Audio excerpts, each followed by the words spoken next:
beaucoup. Donc là, on se retrouve. Donc je vous présente en vidéo la joyeuse que j'ai reçue. Donc c'est une conteuse qui est fabriquée en France. Donc ça, hyper important. Donc voilà, c'est un petit format, ça tient bien dans les mains des tout petits, même pour Iris et Zoé, il n'y a aucun souci. Vous avez vu quelques petites photos d'ailleurs. Donc sur la face lion, il y a le port USB avec le câble. Et ça vous permet de transférer les contes, les histoires, etc. du PC jusqu'à la boîte. Ça permet aussi de la charger. Donc pour l'allumer, il faut hop là secouer.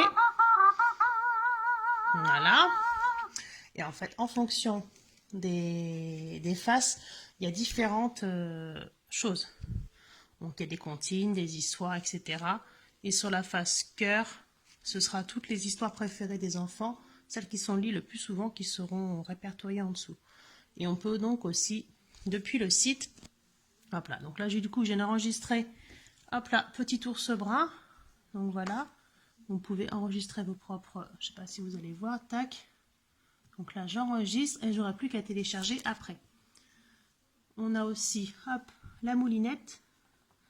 La moulinette permet du coup de transférer dessus sur la conteuse tous vos CD, vos MP3, etc. Parce qu'il faut qu'ils soient sur un bon format pour pouvoir être lus par la conteuse.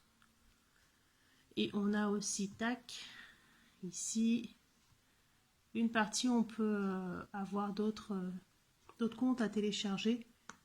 Voilà, donc là on en a d'autres.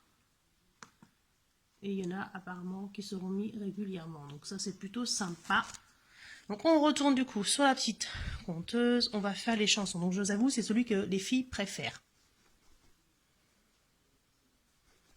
Je coupe peut-être pas celui d'une main. Il était un petit navire. Il était un petit navire qui n'avait Donc après pour le son, il faut la faire pivoter. Là que j'en mets du bon côté.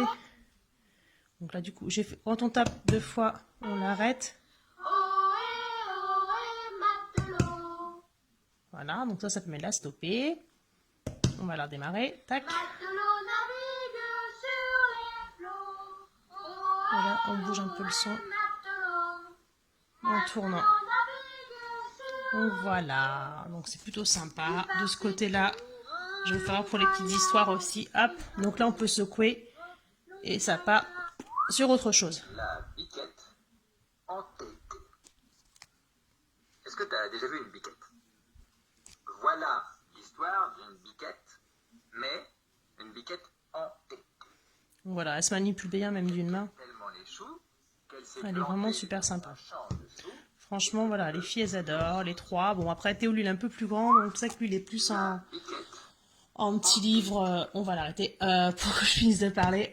Théo il est plus livre pour apprendre des choses et tout ça, mais voilà, les petites franchement, les trois ont accroché. Donc pour rappel, Iris et Zoé elles ont 22 mois.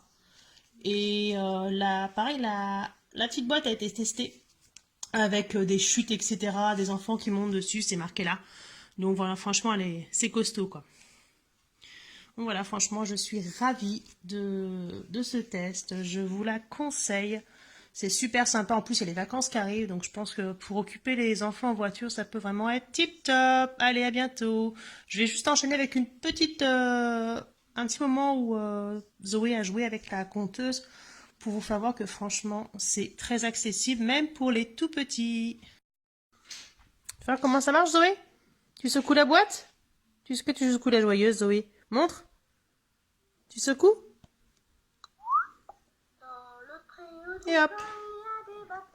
Donc voilà, donc même tout petit, ils comprennent vite le truc.